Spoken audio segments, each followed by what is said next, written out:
Hi everyone, I am Fiona. In this video, we will show you the packing process for the PE bundling machine. Before shipment, all accessories are carefully sorted, organized, and placed inside the electrical control cabinet to ensure safe transportation and make on-site inventory easier for the customer.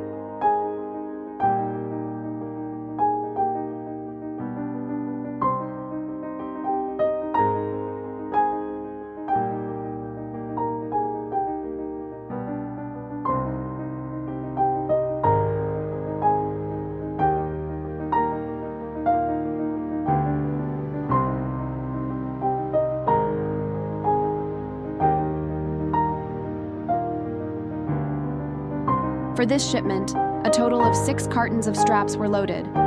All machine components and materials have been securely packed and fastened to ensure safe and reliable transportation.